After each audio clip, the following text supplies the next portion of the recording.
This isn't stuff that Ed and I enjoy talking about, but we're going to get into what's happening in the Sebastian Rogers case, the circus that's circling around a missing child. There's more hoopla and there's more circus atmosphere going on than searching for this child. The circus I could do without. Finding this child and figuring out what happened here. Haven't heard any new news out of it. The police are holding their cards close to their vest. And remember, because we don't hear any new news doesn't mean things are not happening.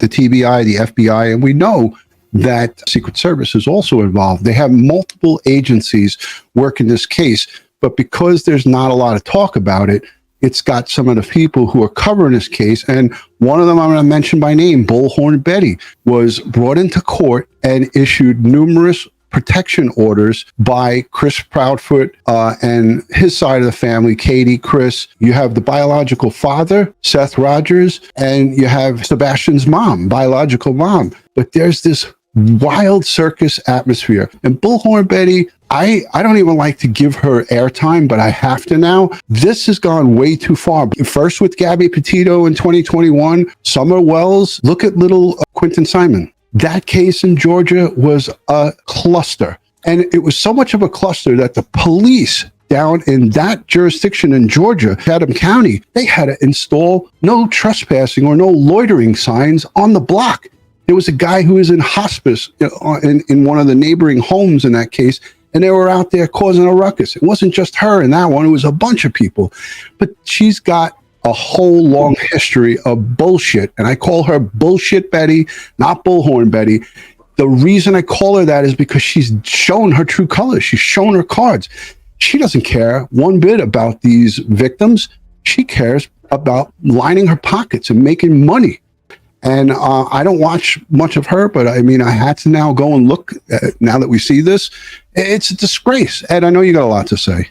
Yeah, well, this type of antics gives the true crime community rather a bad name. And she is not helping. She's only hurting. She's getting in the way of law enforcement. She's diverting law enforcement resources to her instead of the investigation. She's causing all kinds of mayhem that got her dragged into court and issued, protection orders against. The next step is she's going to get collared and she's going to go in the system.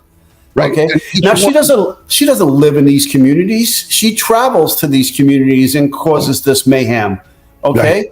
Right. You're not helping. All right. And you're giving us all a bad name. You have no law enforcement background. You have no criminal investigative background. You're not a private investigator. Okay, you call yourself a journalist, according to what I saw on YouTube at the hearing for the restraining orders. This has got to stop. It's nonsense, because what it does is it takes good people that may want to help or may want to offer help, and it makes people want to just walk away from this thing, because you see the circus that's circulating.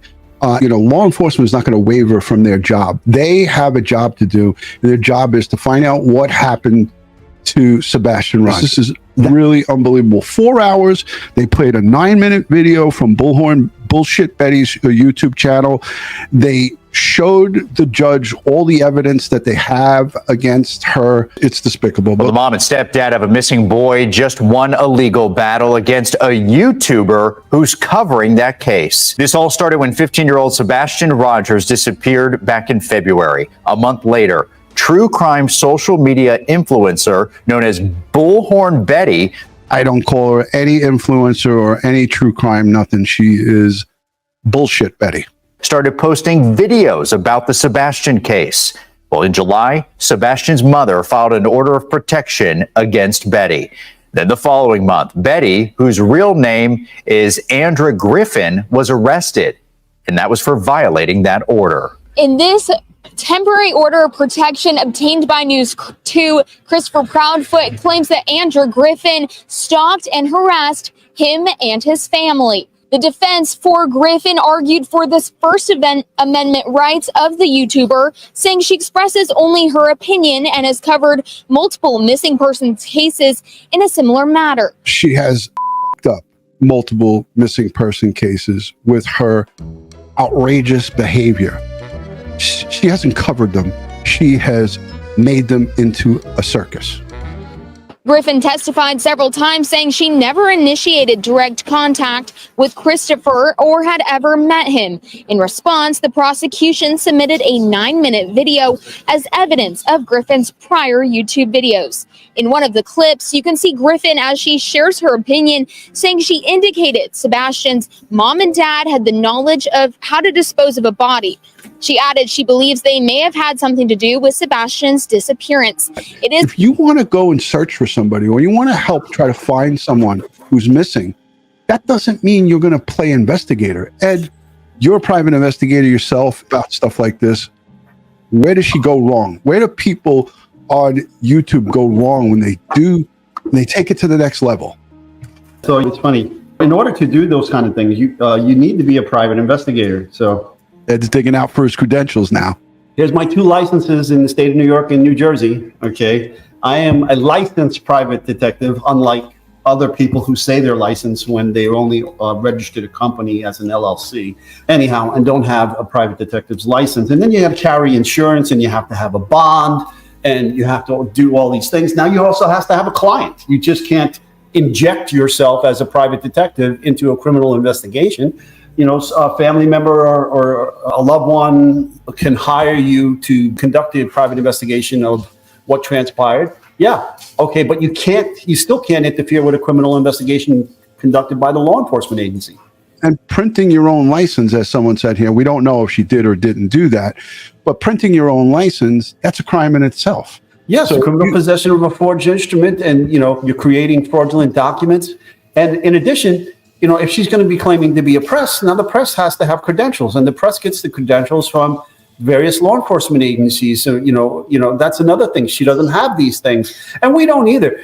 We're not out there injecting ourselves into the investigation. We're giving you inside information about our experience and what this means, what that means, and which direction the investigation will go, and based upon our experience. She has none of that.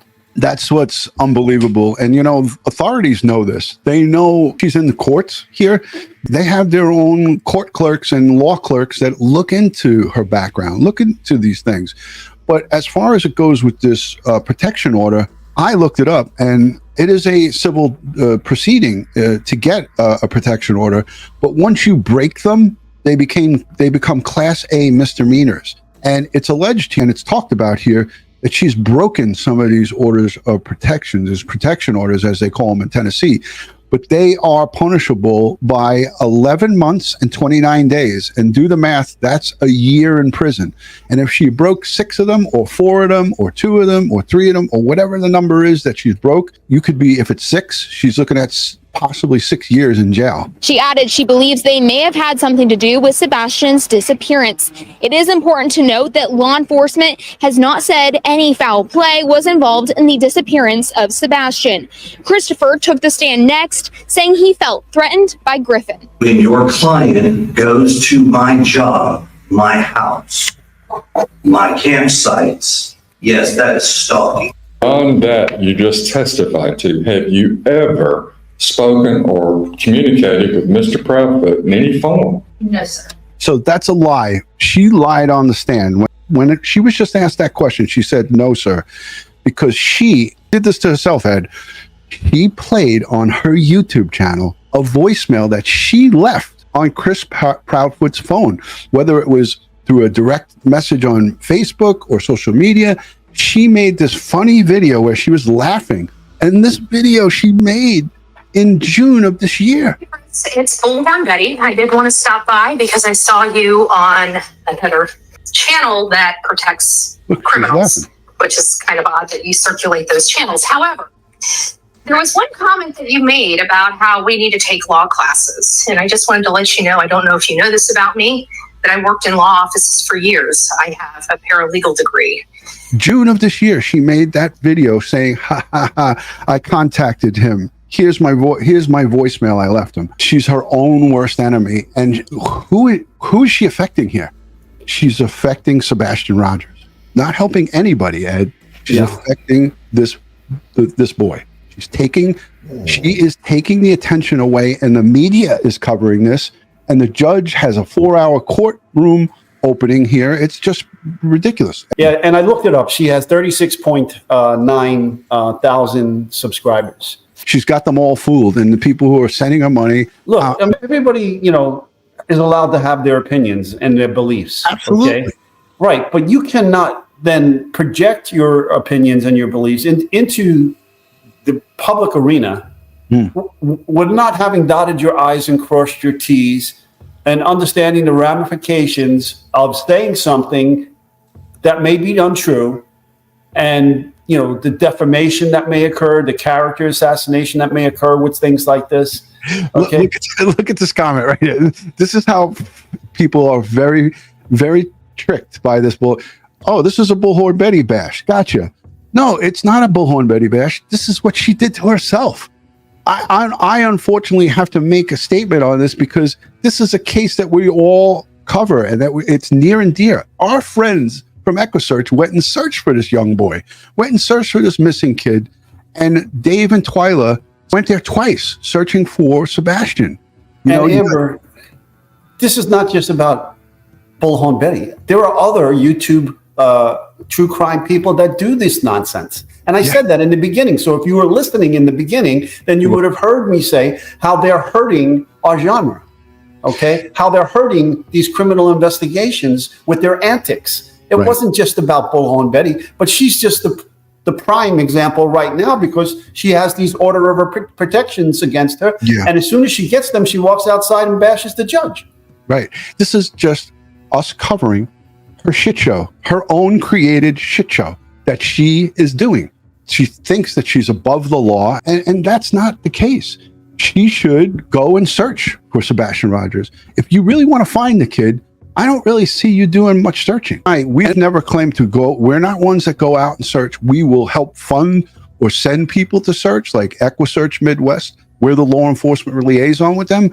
But that's not what we do. We don't go from state to state with bullhorns out in front of people's houses and cause a ruckus. We want to bring attention with our platform to the case so people could see it, so people can hear about it, so people can talk about it, so there can be civil discourse and people can talk. The more people that hear about it, the better. But when I listen to some of these live streams about Sebastian Rogers, I don't hear anybody talking about him.